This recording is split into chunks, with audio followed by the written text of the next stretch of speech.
بسم اللہ الرحمن الرحیم الحمدللہ رب العالمین والصلاة والسلام علی سید الانبیاء والمرسلین وعلی آلہ وصحبہ اجمعین اما بعد۔ آج ہماری اس نشست میں ہم نبی اکرم صلی اللہ علیہ وسلم کی بعثت سے پہلے بلکہ آپ کی پیدائش سے بھی پہلے عربوں کے جو حالات تھے وہ تو ہم مکمل کر چکے، اس وقت دنیا کے کیا حالات تھے۔ آج ہمارا سب سے پہلا موضوع یہ ہے، حضور صلی اللہ علیہ وسلم کی بعثت سے پہلے دنیا میں عام طور پر اور عربوں کے اطراف میں خاص طور پر دو بہت بڑی قوتیں اور طاقتیں تھیں، سپر پاورز دو اس وقت تھی۔ ایک تو ہے رومی سلطنت اور دوسرے ہے فارسی اور ایرانی سلطنت، رومن امپائر اور پرشین امپائر۔ پرشین امپائر ہی کو سیسنٹ امپائر بھی کہتے ہیں، رومن امپائر کو بیزنٹین امپائر کہتے ہیں، بازنطینی حکومت۔ تو یہ دو حکومتیں اس وقت کی دو بڑی سپر پاورز تھیں۔ رومی عام طور پر ان میں حضرت عیسیٰ علیہ السلام کے دین پر چلنے والے یہ مدعی تھے کہ وہ عیسائی ہیں، اور فارسی یہ مجوسی تھے،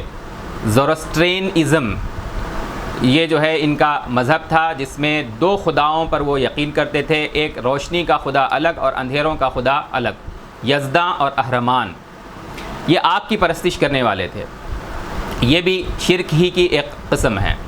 رومیوں کے اندر عیسائیت کی جو حقیقت تھی اس کو بھی جاننا چاہیے کہ وہ کہاں تک حضرت عیسیٰ علیہ السلام کے دین کے حقیقی پیروکار تھے۔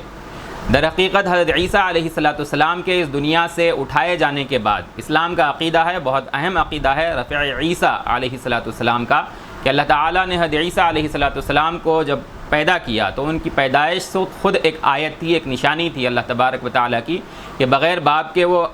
عفیفہ حضرت مریم کے ذریعے سے اللہ تعالیٰ نے ان کو پیدا کیا۔ پھر اللہ تبارک و تعالیٰ نے انہیں موت نہیں دی بلکہ آسمانوں پر زندہ انہیں اٹھا لیا، برفعہ اللہ الیہ، قرآن مجید نے اس کو ذکر کیا ہے۔ قیامت سے قبل ان کا نزول ہوگا اور اس وقت ان کو موت آئے گی۔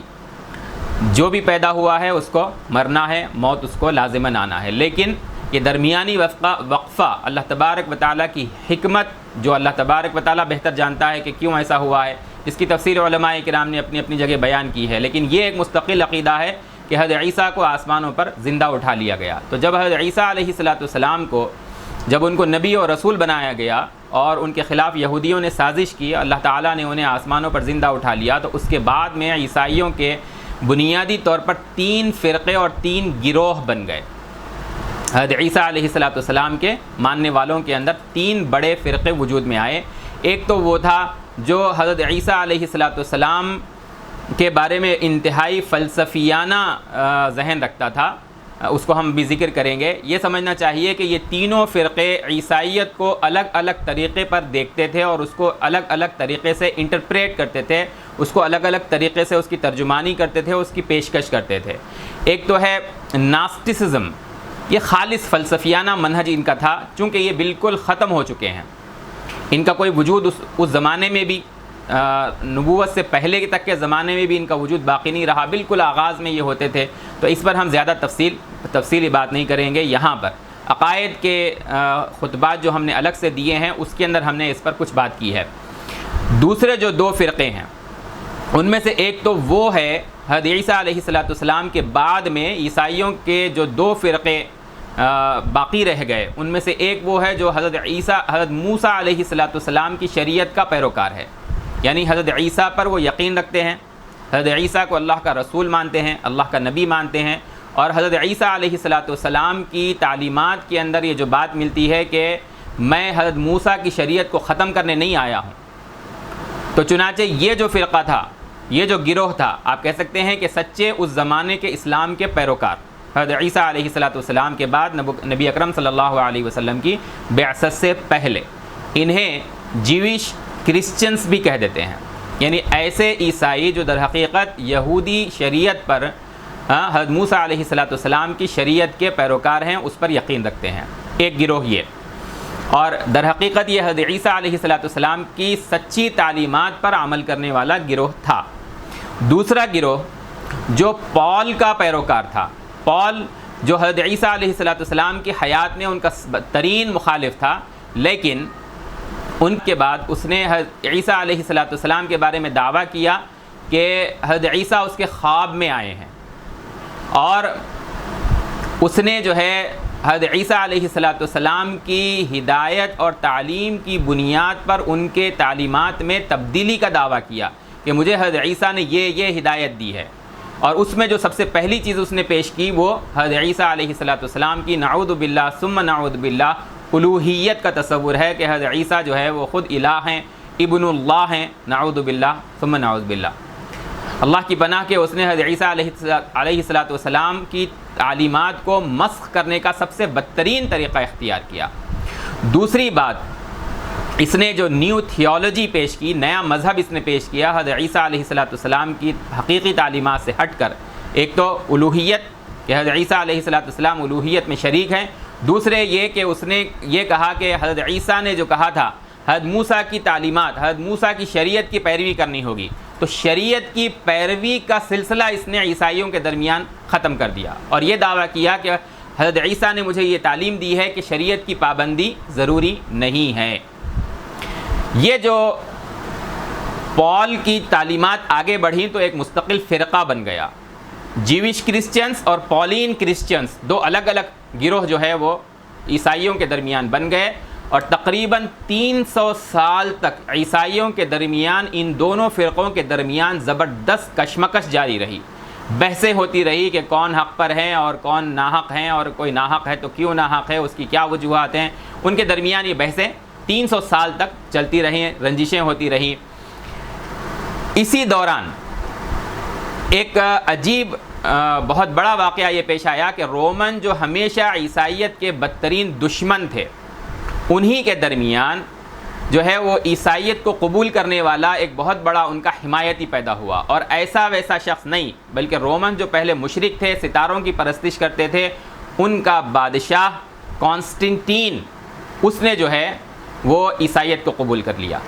دیکھیے رومنز کے اندر ایک تو نیرو بھی پیدا ہوا جس نے عیسائیت سے بدترین دشمنی کی ایسی مثال پیش کی کہ خندقیں کھدوا کر، آگ جلوا کر، آگ اس میں بھڑکا کر اس میں جو ہے وہ عیسائیوں کو دھکیلنے لگایا اس نے۔ اسی طریقے سے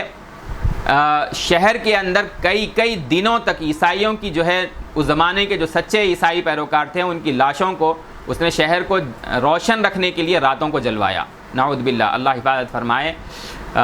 جن سچے اس وقت کے اللہ پر یقین رکھنے والوں نے ان قربانیوں کو دیا، ان کی قربانیوں کو اللہ تعالیٰ قبول فرمائے اور ان کو اجر عظیم عطا فرمائے۔ تو یہ رومنز کا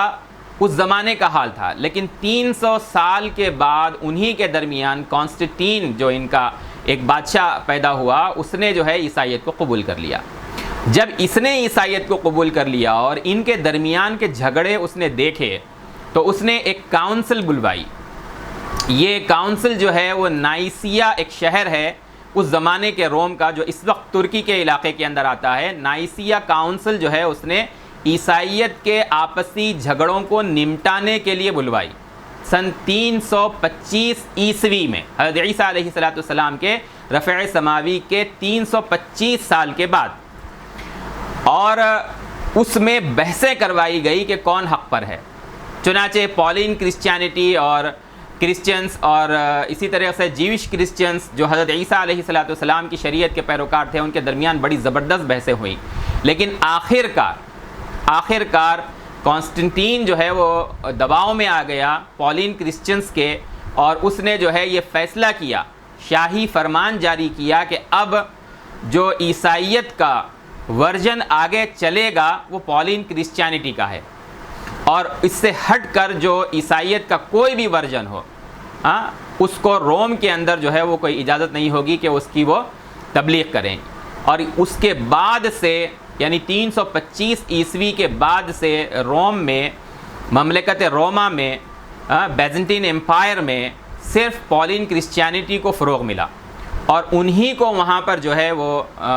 اپنی دعوت، تبلیغ، تعلیم، تلقین کی اجازت ملی۔ آرتھوڈکس ہوں، پروٹسٹنٹ ہو، جو بھی ان کے بعد کے فرقے ہیں وہ سب جو ہے وہ پولین کرسچینٹی کے جو ہے وہ پیروکار بنے۔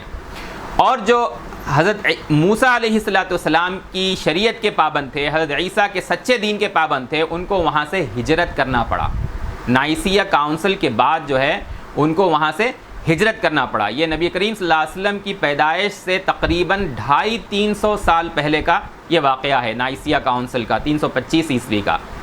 تو جتنے حضرت عیسیٰ علیہ السلام کی حقیقی تعلیمات کے حاملین تھے، انہوں نے روم سے ہجرت کی اور دنیا کے دیگر خطوں کے اندر وہ پھیل گئے، اور پھر انہی سے بعد میں حضرت عیسیٰ علیہ السلام کی سچی تعلیمات اگر آگے بڑھی تو انہی ہجرت کرنے والوں، روم سے ہجرت کرنے والوں ہی کے ذریعے سے پھیلی۔ آگے ہم دیکھتے ہیں کہ حضرت سلمان فارسی پیدا ہوئے تو وہ جو ہجرت کرنے والے تھے اور انہوں نے حضرت عیسیٰ کے سچے دین کو باقی رکھا، دوسرے علاقوں تک لے گئے، انہی کی تعلیمات سے حضرت سلمان فارسی پیدا ہوئے۔ پیدا ہونے سے مراد اس دین کو انہوں نے اختیار کیا۔ نجاشی، جس کا ذکر ہم آگے ہجرت کے موقع پر، حبشہ کی جانب ہجرت کے موقع کے اوپر ہم پڑھیں گے، سنیں گے، تو وہ بھی جو ہے اسی حضرت عیسیٰ علیہ السلام کے سچے دین کے پیروکاروں میں سے تھا۔ اسی طریقے سے ورقہ ابن نوفل جو مکہ میں تھے، جن کا ہم نے اس سے پہلے ذکر کیا ہے، انہوں نے بھی جو ہے حنفاء میں سے، مکے کے 4 مشہور حنفاء میں سے تھے، وہ بھی حضرت عیسیٰ علیہ السلام کے سچے دین پر تھے۔ اور اسی طریقے سے قرآن مجید نے جن کا ذکر کیا ہے سورہ مائدہ میں، اذا سمعوا ما انزل الى الرسول ترى اعینهم تفیض من الدمع مما عرفوا من الحق یقولون ربنا آمنا فاکتبنا مع الشاہدین۔ سورہ مائدہ کے اندر یہ جو آیت نازل ہوئی ہے، اور جو یہ عیسائی حضور صلی اللہ علیہ وسلم کے پاس آئے اور آپ کے ہاتھ پر اسلام کو قبول کیا، جن کا ذکر قرآن نے کیا ہے، یہ بھی حضرت عیسیٰ علیہ السلام کے سچے پیروکاروں میں سے تھے۔ یہ پولین کرسچینٹی اس کے پیروکاروں میں سے نہیں تھے۔ حضرت سلمان فارسی کا واقعہ یہ پیش آیا کہ وہ ایران کے اندر رامہ ہرمز ایک بہت اہم شہر ہے، بعض روایات کے اندر کسی اور شہر کا بھی ذکر ہے، غالباً اصفہان کا۔ وہاں ان کے باپ ایک مجوسی عبادت خانے کے پجاری تھے، اور ایک اہم ترین ذمہ داری ان کی یہ تھی کہ اس عبادت خانے میں، ظاہر بات ہے کہ مجوسی عبادت کرتے ہیں آگ کی، تو عبادت خانے کا پجاری جو ہوگا وہ آگ کے لیے جو بھی ذمہ داریاں اس وقت کی ہیں وہ اس کو پورا کرتا تھا۔ ان کی ذمہ داری تھی کہ وہ آگ ہمیشہ جلتے رہنے کی جو ہے وہ اس ذمہ داری کو پورا کریں کہ آگ کبھی بجھنے نہ پائے۔ چنانچہ حضرت سلمان فارسی اپنے باپ کے جو ہے وہ ماتحتی کے اندر تھے، اپنے باپ سے اپنے دین کو جو بھی ان کا تھا مجوسیت کا اس کو سیکھتے تھے۔ لیکن اللہ تبارک و تعالیٰ کی جانب سے ایک عجیب واقعہ یہ پیش آیا کہ حضرت سلمان اپنے باپ کے گھر سے عبادت خانے کو جب آتے تھے تو وہ ایک ایسے راستے سے ہو کر آتے تھے جہاں پر حضرت عیسیٰ علیہ السلام کے دین کا ایک سچا پیروکار راہب ہوتا تھا، اور وہ جو ہے حضرت عیسیٰ علیہ السلام کے سکھائے ہوئے دین کے مطابق اللہ تبارک و تعالیٰ کی تسبیح بیان کرنا، کلمات توحید کو ادا کرنا، وہ جو ہے وہ کیا کرتے تھے۔ حضرت سلمان فارسی نے اس کو سنا اور ان کو وہ پسند آیا اور وہ اس سے متاثر ہوئے۔ جب وہ متاثر ہوئے تو اس راہب سے انہوں نے دین عیسوی کو، سچے دین عیسوی کو انہوں نے سیکھنا شروع کیا، اور آہستہ آہستہ کرسچینٹی کو، اس وقت کی عیسائیت کو، سچے دین عیسیٰ ابن مریم کو سیکھ کر انہوں نے جو ہے عیسائیت کو اختیار کر لیا، یا بالفاظ دیگر انہوں نے اسلام کو، جو اس وقت کا اسلام تھا، اس کو اختیار کیا۔ ظاہر بات ہے اللہ تبارک و تعالیٰ کے یہاں ہمیشہ سے دین اسلام ہی رہا ہے، ان الدین عند اللہ الاسلام، اور اللہ تعالیٰ کے یہاں اسلام کے علاوہ کوئی اور دین قبول نہیں ہوگا۔ ہر زمانے میں ہر نبی جو دین لے کر آئے ہیں وہ در حقیقت جو ہے وہ اسلام ہی رہا ہے۔ تو حضرت سلمان نے اس وقت جو دین اس راہب سے متاثر ہو کر اختیار کیا وہ سچا دین اسلام تھا، جو اس راہب نے حضرت عیسیٰ علیہ السلام سے نسل در نسل یا استاد در استاد انہوں نے اس کو حاصل کیا تھا۔ کسی طریقے سے باپ کو خبر ہو گئی کہ سلمان اپنے دین پر باقی نہیں رہے ہیں، مجوسیت پر باقی نہیں رہے ہیں، باپ کے دین پر باقی نہیں رہے ہیں، اور انہوں نے عیسائیت کو قبول کیا ہے، تو انہوں نے، باپ نے حضرت سلمان کو اپنے گھر میں قید کر دیا۔ حضرت سلمان کسی طریقے سے باپ کی قید سے بھاگ نکلے، اور عیسائی راہب نے چونکہ پہلے سے رہنمائی کر دی تھی تو وہ شام پہنچے، جہاں پر کچھ راہب حضرت عیسیٰ علیہ السلام کے سچے دین کے پیروکار چھپ چھپا کر جو ہے وہ دین عیسوی کی حفاظت کر رہے تھے، اور وہاں پر انہوں نے حضرت عیسیٰ علیہ السلام کے دین کے مطابق جو اس وقت کے عبادات، جو اس وقت کے احوال تھے، ان کو اختیار کیا۔ کچھ عرصے کے بعد ان کا جو ہے وہ استاد، وہ راہب، اس کا انتقال ہو گیا، تو مرنے سے پہلے اس راہب نے حضرت سلمان کو ہدایت کی کہ اگر میرا انتقال ہو جائے تو تم فلاں شخص کے پاس جانا، وہ دین عیسوی کے سچے جو ہے وہ راستے کے اوپر گامزن ہے، سچے راستے پر وہ ہے۔ چنانچہ حضرت سلمان اس راہب کے انتقال کے بعد دوسرے استاد کے پاس گئے، دوسرے سے تیسرے کے پاس گئے، اس طرح سے ہوتے ہوئے حضرت سلمان جو ہیں وہ 4 راہبوں کے پاس انہوں نے ایک وقفے سے ایک کے بعد ایک جو ہے وہ اب ان کے پاس پہنچ کر شاگردی اختیار کی اور دین عیسوی کی تفصیلات کو حاصل کیا۔ چوتھے راہب کا جب آخری وقت آیا تو اس نے حضرت سلمان سے کہا کہ دیکھو، حضرت عیسیٰ کے جس دین پر میں ہوں اور اب تک تم جن اساتذہ کے پاس رہتے آئے ہو وہ اب ختم ہو چکا ہے، مجھے اب نہیں معلوم کہ میرے علاوہ کون اور اس دین پر ہے، تم ایسے کرو کہ اب نبی آخر الزماں کی آمد کا وقت ہو چلا ہے، آخری نبی اب جو ہے وہ آنے والے ہیں، تم ان کی تلاش کرو۔ اور حضرت سلمان کو اس راہب نے اس نصیحت کے ساتھ نبی آخر الزماں کی علامات بتلائی۔ ایک تو یہ علامت بتلائی کہ ان کا ظہور جو ہے وہ کھجوروں کے باغات کے علاقے میں ہوگا، دوسری علامت یہ بتلائی کہ ان کے بدن پر، نبی آخر الزماں کے بدن مبارک پر نبوت کی مہر ہوگی، اور اس کی تفصیلات جو ہے اس راہب نے حضرت سلمان کو بتلائی۔ اور تیسری بات اس راہب نے یہ کہی کہ دیکھو، نبی آخر الزماں جو ہیں وہ ہدیہ تو قبول کرتے ہیں لیکن صدقے کو وہ قبول نہیں کرتے۔ حضرت سلمان فارسی نے اس وقت تحقیق کی کہ کھجوروں کا علاقہ کون سا ہے۔ ان علامات میں سے انہوں نے ایک علامت کی پہلے تحقیق کی، کھجوروں کا علاقہ کون سا ہے، تو انہیں بتلایا گیا کہ خیبر جو ہے وہ کھجوروں کا علاقہ ہے، وہاں پر جو ہے جو یہودی تھے اس علاقے کے اندر یا جو بھی اس کھجوروں کے باغات کے علاقوں کو جانتے تھے، تو انہوں نے خیبر یا یثرب کا جو ہے انہوں نے ذکر کیا۔ تو ایک قافلہ، ایک کاروان جو ہے وہ مدینہ جا رہا تھا شام سے۔ حضرت سلمان ان کے پاس کچھ زیادہ مال و دولت تو تھا نہیں کیونکہ وہ ایک راہب تھے، انہوں نے اس قافلے کے جو لے جانے والے تھے ان سے درخواست کی کہ مجھے جو ہے وہ خیبر اور یثرب تک پہنچا دیا جائے۔ انہوں نے اس درخواست کو قبول کر لیا، لیکن تھے وہ کاروان والے بدطینت لوگ، راستے میں انہوں نے حضرت سلمان کو غلام بنایا اور مدینہ لے جا کر، یثرب لے جا کر انہوں نے جو ہے حضرت سلمان کو ایک یہودی کے ہاتھ پر بیچ دیا۔ اب حضرت سلمان ایک اپنے طور پر اپنے تئیں جو ہے وہ خوش تھے کہ ایک ایسی جگہ پر تو وہ آ چکے ہیں جو نبی آخر الزماں کے ظہور کا جو ہے وہ علاقہ ہے۔ آپ صلی اللہ علیہ وسلم جب ہجرت کر کے مدینہ پہنچے تو حضرت سلمان اس وقت ایک یہودی کے یہاں غلام تھے اور اس کے باغ میں وہ جو ہے کام کر رہے تھے، ایک درخت کے اوپر وہ چڑھے ہوئے تھے، اور اس یہودی کا بھائی جبکہ وہ باغ میں کام کر رہے تھے، اپنے مالک یہودی جو تھا اس کا بڑا بھائی آیا اور اس نے اطلاع دی کہ ملک العرب آ گئے ہیں۔ یہودی حضور صلی اللہ علیہ وسلم کو اسی صفت کے ساتھ ذکر کرتے تھے، آپ صلی اللہ علیہ وسلم کو نبی رسول، وہ اپنی جو ہے باطنی خباثت کی وجہ سے آپ کی نبوت کو، رسالت کو، باوجود یہ کہ نشانیاں اور صفات جانتے تھے، قبول کرنے کے بجائے اس طرح کی صفت وہ ذکر کرتے تھے۔ تو حضرت سلمان فارسی وہیں پر ایک درخت کے اوپر تھے، فوراً جو ہے وہ تیزی کے ساتھ درخت سے اترے اور انہیں کہا کہ اچھا کب آ رہے ہیں وہ؟ تو اس یہودی نے جو ان کا اس وقت کا مالک تھا، اس نے حضرت سلمان کے چہرے کے اوپر بری طریقے سے ایک ہاتھ مارا اور اس نے کہا کہ جاؤ اپنا کام کرو۔ حضرت سلمان چونکہ غلام تھے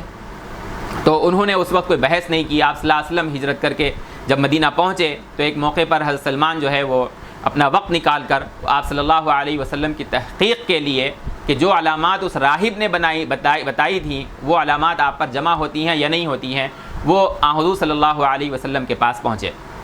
کھجوروں کے علاقے کی علامت تو پوری ہو گئی، تو انہوں نے دوسری علامت کو آزمایا۔ ایک دن آپ صلی اللہ علیہ وسلم کے پاس کھجور لے کر پہنچے اور کہا کہ یا رسول اللہ یہ صدقہ کے کھجور ہیں۔ تو آپ صلی اللہ علیہ وسلم نے ان کھجوروں کو لے لیا اور اپنے ساتھیوں کے درمیان تقسیم کر دیا، آپ نے خود اس سے ایک بھی کھجور نہیں کھایا۔ تو حضرت سلمان پھر کچھ دن کے بعد جیسے بھی ان کو موقع ملا وہ پھر کچھ کھجور لے کر پہنچے اور انہوں نے آپ صلی اللہ علیہ وسلم کی خدمت میں اس کو پیش کیا۔ جو بھی ان کو یہودی کی طرف سے معاوضہ ملتا تھا اس کے اندر سے انہوں نے جو ہے وہ کھجور حاصل کیے۔ تو حضرت سلمان فارسی نے اس موقع پر کہا کہ یا رسول اللہ یہ ہدیہ کے کھجور ہیں۔ تو اس موقع پر آپ صلی اللہ علیہ وسلم نے خود بھی ان کو کھایا اور اپنے ساتھیوں میں بھی تقسیم کیا۔ حضرت سلمان کے پاس دو علامتیں مکمل ہو چکی تھیں۔ اور آپ صلی اللہ علیہ وسلم نبوت کے دعوے کے ساتھ ہی ہجرت کر کے وہاں پہنچے تھے. تو اب انہوں نے تیسری علامت کو تلاش کرنا شروع کیا. ظاہر بات ہے کہ مہر نبوت آپ صلی اللہ علیہ وسلم کے بدن پر، پیٹھ پر، دو مونڈھوں کے درمیان داہنی جانب کے اوپر وہ جسمانی طور پر آپ صلی اللہ علیہ وسلم کے جسم پر وہ مہر نبوت تھی. مہر نبوت ہم آگے بھی اس وقت ایک موقع پر تفصیل سے ذکر کریں گے. بدن مبارک پر ایک حصہ جو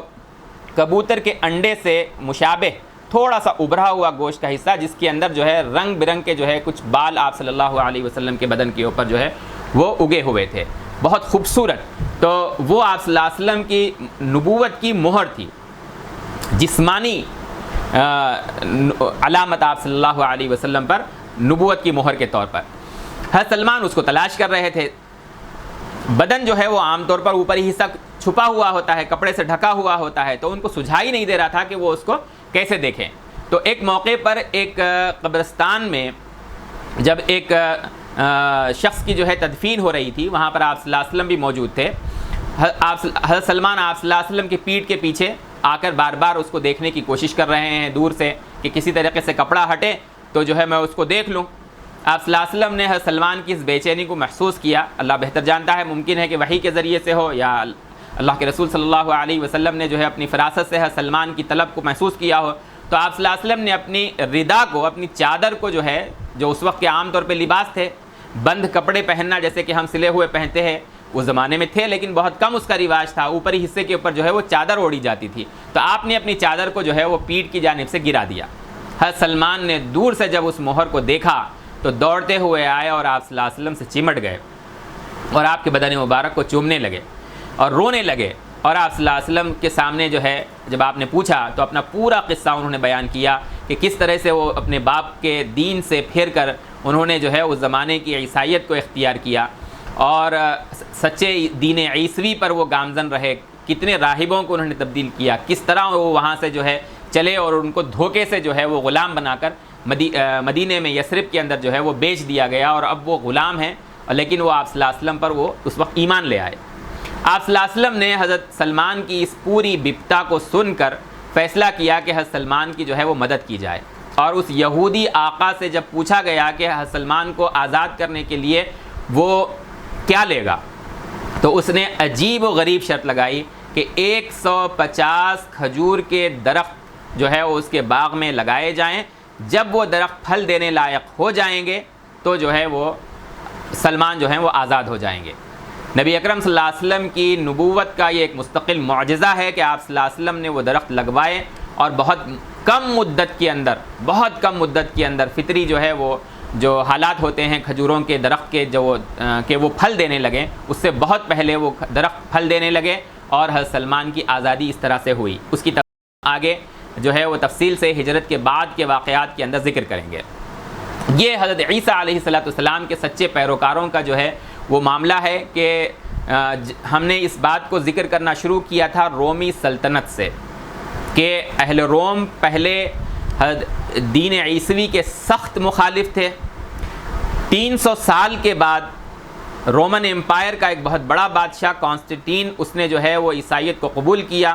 اور نائسیہ کی کاؤنسل میں اس نے جو ہے وہ پولین کرسچینٹی کو رومی سلطنت کا دین اس نے بنایا، مذہب جو ہے وہ حکومت کا اس نے اس کو بنایا. اور حضرت عیسیٰ علیہ السلام کے سچے پیروکار جو ہے وہاں سے ہجرت کر کے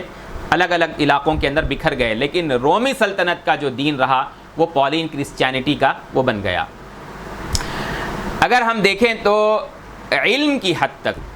عمل کی بات میں نہیں کر رہا، بعد میں پھر رومی بادشاہوں کے اندر خود ہرقل جب آیا، اس کی تفصیل ہم آگے اور ذکر کریں گے. تو ہرقل جب آیا تو وہ بھی جانتا تھا کہ عیسائیت حقیقی کیا ہے، وہ دین عیسوی کو جانتا تھا. اس زمانے میں جو انجیل کے نسخے تھے جو بھی موجود تھے، محرف تھے، جس بھی شکل کے اندر تھے، وہ اس کا عالم تھا. نبی کریم صلی اللہ علیہ وسلم کا جب اس کو خط پہنچا، سلام علی من اتبع الہدی انی ادعوک بدعایت الاسلام اسلم تسلم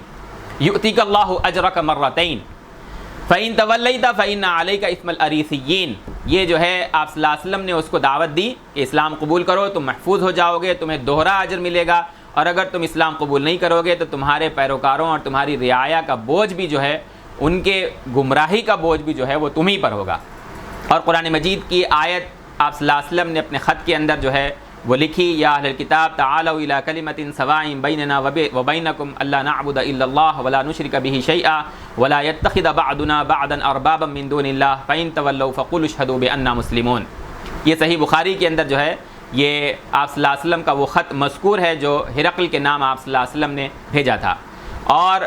حضرت ابو سفیان کی وہ حدیث جو اس کو بخاری نے تفصیل کے ساتھ ذکر کیا ہے صلح حدیبیہ کے موقع پر، جبکہ حضرت ابو سفیان نے اسلام قبول نہیں کیا تھا بلکہ صلح حدیبیہ کے معاہدے کے اندر وہ تھے، تو اسی وقت ہرقل کو آپ صلی اللہ علیہ وسلم نے جو ہے اس کے بعد آپ صلی اللہ علیہ وسلم نے صلح حدیبیہ کے بعد آپ صلی اللہ علیہ وسلم نے خط بھیجا تھا، اور ہرقل نے یہ تحقیق کروائی کہ کیا ہمارے علاقے میں کوئی ایسا شخص ہے جو ان کے علاقے سے، جنہوں نے نبوت کا دعویٰ کیا ہے ان کے علاقے سے ہو۔ تو مکہ سے شام کو تجارتی قافلے جایا کرتے تھے، انہی میں ابو سفیان گئے ہوئے تھے، تو ان کو بلایا اس قافلے کو، اور جو سوالات کیے ان سوالات میں ابو سفیان کہتے ہیں رضی اللہ تعالی عنہ فَإِن كَانَ مَا تَقُولُ حَقًّا فَسَيَمْلِكُ مَوْضِعَ قَدَمَيَّ هَاتَيْنِ۔ ہرقل نے کہا کہ تم سے میں نے جو سوالات کیے ہیں اور تم نے اس کے جو جوابات دیے ہیں، اگر یہ سچے جوابات ہیں، تم جو کہہ رہے ہو یہ واقعی یہ پیش آ چکا ہے، یہی حالات ان مدعی نبوت سیدنا محمد رسول اللہ صلی اللہ علیہ وسلم کے اگر ہیں، تو پھر جس جگہ پر میں موجود ہوں اس وقت اس علاقے اس مملکت کے جو ہے وہ مالک ہو جائیں گے۔ اور پھر اس نے کہا وَقَدْ كُنْتُ أَعْلَمُ أَنَّهُ خَارِجٌ، میں جانتا تھا کہ وہ جو ہے وہ ظاہر ہونے والے ہیں، لیکن لم اکن اظن انہ منکم، میں یہ نہیں سمجھتا تھا، لم اکن اظن انہ منکم، میں یہ نہیں سمجھتا تھا کہ وہ تم میں سے ظاہر ہوں گے۔ اور اسی طریقے سے اس نے کہا کہ اگر جو ہے میں ممکن ہوتا میرے لیے تو میں آپ کے پاس جو ہے وہ دوڑ کر ملاقات کے لیے آپ صلی اللہ علیہ وسلم کے پاس حاضر ہوتا، لیکن بعد میں حالات نے بتلایا،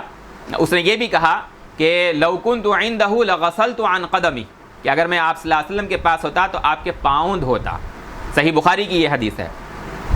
باب کیف کان بدء الوحی الی رسول اللہ، کتاب الایمان سے پہلے جو سب سے پہلا باب ہے بخاری شریف کا، صحیح بخاری کا، اس کے اندر جو ہے اس حدیث کو ذکر کیا گیا ہے۔ بعد کے حالات سے پتہ چلا کہ اس نے حکومت اپنی باقی رکھنے کے لیے، حکومت کے لالچ میں، حکمران بنے رہنے کے لالچ میں، اس نے جو ہے وہ حضور صلی اللہ علیہ وسلم کے دین کو جو ہے وہ پیٹ پیچھے ڈالا اور اپنی زبان پر وہ قائم نہیں رہ سکا۔ تو یہ بھی جو ہے ایک تو کانسٹنٹین تھا جس نے پولین کرسچینٹی کو جو ہے اب فروغ دیا، اور یہ ایک ہرقل تھا، یہ حضرت عیسیٰ علیہ السلام کی سچی جو ہے تعلیمات سے واقف تھا۔ پھر اس نے آپ صلی اللہ علیہ وسلم کی دعوت کو سچا مان کر اپنی رعایا کو دعوت دی اس نے، لیکن رعایا جو ہے چونکہ مسخ شدہ دین عیسوی کو نہیں چھوڑنا چاہتی تھی، روم کی سلطنت کی جو رعایا تھی، اور اس نے ہرقل کی مخالفت کی، تو یہ بھی باز رہا اور رومی سلطنت بھی جو ہے وہ عیسائیت ہی کے اوپر رہی۔ لیکن اس زمانے کے جو بہت بڑے بڑے عیسائیت کے جانکار تھے، جن کے اندر ایک اس وقت کا بیت المقدس کا جو راہب اعظم تھا وہ ہرقل کا تعلیمی دوست تھا، یعنی تعلیم دونوں نے ساتھ حاصل کی، تو ہرقل نے آپ صلی اللہ علیہ وسلم کے خط کو اس کے پاس بھی بھیجایا، ان راہب کے پاس بھی بھیجایا تصدیق حاصل کرنے کے لیے کہ دیکھو یہ نبوت کے مدعی ہیں اور مکہ میں ظاہر ہوئے ہیں اور یہ وہ دعوت دے رہے ہیں، ان کے بارے میں تمہاری کیا رائے ہے؟ تو اس نے جو بیت المقدس کا جو سب سے بڑا راہب اعظم تھا، اس نے اس خط کو پڑھا، اور اس وقت جو اس کے اطراف کے اندر جو عیسائیت کے اس کے عقیدت مند تھے، اس نے اعلان کیا کہ میں یہ جو نبی ظاہر ہوئے ہیں، نبی آخر الزمان، ان کو سچا مانتا ہوں، جو علامات جو نشانیاں ہمیں بیان کی گئی ہیں ان علامات پر یہ پورا اترتے ہیں، اور میں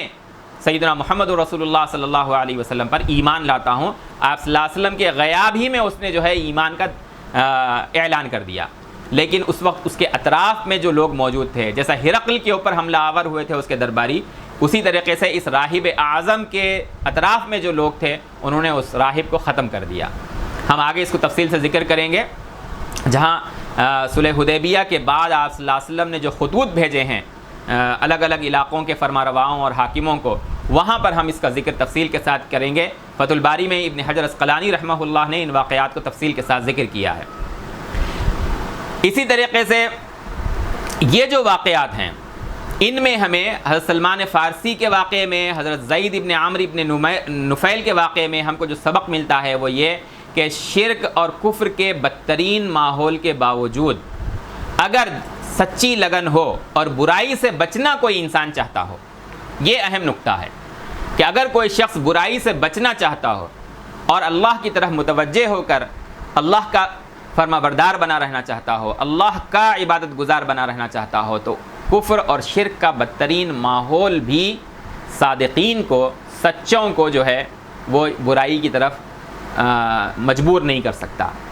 مشکلات آتی ہیں، پریشانیاں آتی ہیں، جیسے حضرت سلمان کی زندگی کے اندر کتنی سخت جو ہے وہ پریشانیاں آئیں، لیکن وہ دین حق کے اوپر جو ہے وہ قائم رہے تا کہ نبی آخر الزماں سیدنا محمد رسول اللہ صلی اللہ علیہ وسلم سے ان کی ملاقات ہوئی۔ یہ آپ صلی اللہ علیہ وسلم کے دور میں جو عیسوی دین کے اوپر یا حضرت عیسیٰ کے سچی تعلیمات کے اوپر جو لوگ موجود تھے، یہ ان کا حال ہے کہ ورنہ جو ہے پوری دنیا اس وقت بدترین شرک میں مبتلا تھی، بدترین کفر میں مبتلا تھی، بدترین جاہلیت کے اندر مبتلا تھی۔ ہاں، جاہلیت ایسی کہ جس کو قرآن مجید نے ذکر کیا ہے، ظہر الفساد فی البر والبحر بما کسبت ایدی الناس، ایسا اندھیرا عمل کا اور عقیدے کا، اخلاق کا ایسا اندھیرا کہ روشنی کی یہ جو ٹمٹماتے ہوئے چراغ ہیں، ان سے ان اندھیروں کا کوئی علاج ممکن نہیں ہے۔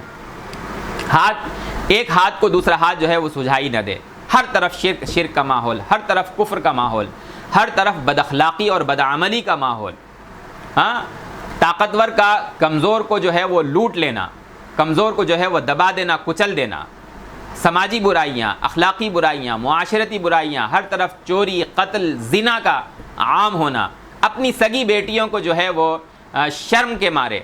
وہ درگور کرنے کے لیے، زندہ دفن کرنے کے لیے جو ہے وہ تیار ہو جانا۔ مسلم شریف کی ایک حدیث ہے کہ رسول اللہ صلی اللہ علیہ وسلم نے ایک موقع پر خطبہ دیا اور کہا کہ اللہ تبارک و تعالیٰ نے جو ہے فرمایا، انی خلقت عبادی حنفاء کلہم، کہ میں نے اپنے تمام بندوں کو جو ہے وہ حنیف پیدا کیا، فطرت پر پیدا کیا، لیکن انہم اتتہم الشیاطین فاجتالتہم عن دینہم، شیطان ان کے پاس آئے اور ان کے دین کو شیطانوں نے جو ہے وہ اچک لیا اور شیطانیت کی طرف جو ہے انہوں نے مائل کر دیا۔ حرمت علیہم ما احللت لہم، وہ چیزیں جن کو میں نے ان کے لیے، انسانوں کے لیے حلال کیا، اس کو شیطانوں نے حرام کر دیا۔ اور شیطانوں نے امرتہم ان یشرکوا بی، شیطانوں نے انہیں سکھلایا کہ وہ میرے ساتھ شرک کریں، جس کے اوپر میں نے کوئی دلیل نہیں اتاری، اور وہ شیطانوں کے پیچھے جو ہے وہ چلنے لگے، شیطانوں کی پیروی کے اندر جو ہے انہوں نے شرک کے اندر ابتلا اختیار کر لیا، شرک کے اندر جو ہے وہ پڑ گئے۔ پھر آپ صلی اللہ علیہ وسلم فرماتے ہیں کہ بعثت سے پہلے، میری بعثت سے پہلے اللہ تبارک و تعالیٰ نے تمام اہل ارض پر جو ہے وہ ایک نظر فرمائی، ان اللہ نظر الی اہل الارض فمقتہم، اور سب کو اللہ تبارک و تعالیٰ نے جو ہے وہ ناپسندیدہ نگاہوں سے دیکھا، عربہم وعجمہم، عرب کو بھی اور عجمیوں کو بھی، الا بقایا من اہل الکتاب، سوائے اہل کتاب کے کچھ چنندہ لوگوں کے۔ یہ انہی کے اندر جو ہے یہ حنفاء بھی آتے ہیں، نجاشی آتے ہیں، اسی طریقے سے سلمان فارسی آتے ہیں، یہودیوں کے اندر حضرت عبداللہ ابن سلام آتے ہیں، جن کا ذکر آگے ہم تفصیل کے ساتھ جو ہے مدینہ منورہ کی ہجرت کے وقت کریں گے۔ تو ان حالات میں نبی اکرم صلی اللہ علیہ وسلم کی جو ہے وہ بعثت ہوئی، نور کے ساتھ، ہدایت کے ساتھ، اللہ کے دین حق کے ساتھ۔ یہ رومی سلطنت کے حالات تھے، اور مجوسی سلطنت کا ہم نے صرف حضرت سلمان فارسی کے حوالے سے ذکر کیا کہ وہ بھی جو ہے وہ بدترین شرک کے اندر مبتلا تھے، آگ کی پرستش کے اندر جو ہے وہ مبتلا تھے۔ اور یہودیوں کے جو حالات ہیں ان پر ہم آگے اگلی نشست کے اندر انشاءاللہ العزیز بات کریں گے۔ اسی طریقے سے یہودیوں کے حالات پر ہم مدینہ جب ہجرت کر کے نبی کریم صلی اللہ علیہ وسلم پہنچیں گے، اس وقت جو ہم واقعات کی تفصیل بیان کریں گے، اس وقت یہودیوں کے حالات پر بات کریں گے۔ اگلی نشست میں ہم نبی اکرم صلی اللہ علیہ وسلم کے نسب سے متعلق، ایک تو ہم جو ہے عربوں کے اصل پر ہم نے بات کی تھی، اس وقت ہم نے ذکر کیا کہ حضور صلی اللہ علیہ وسلم حضرت اسماعیل علیہ السلام اور عدنان کی نسل سے ہیں، حضرت اسماعیل کی اولاد میں۔ پھر نسب نبوی کے اوپر مستقل جو ہے وہ کلام کی ضرورت ہے، آپ صلی اللہ علیہ وسلم کی پیدائش کے ذکر سے پہلے۔ انشاءاللہ العزیز اگلی نشست میں ہم نسب نبوی سے اپنی بات کو شروع کریں گے۔ اقول قولی ھذا استغفر اللہ لی ولکم ولسائر المسلمین والمسلمات فاستغفروہ انہ ھو الغفور الرحیم۔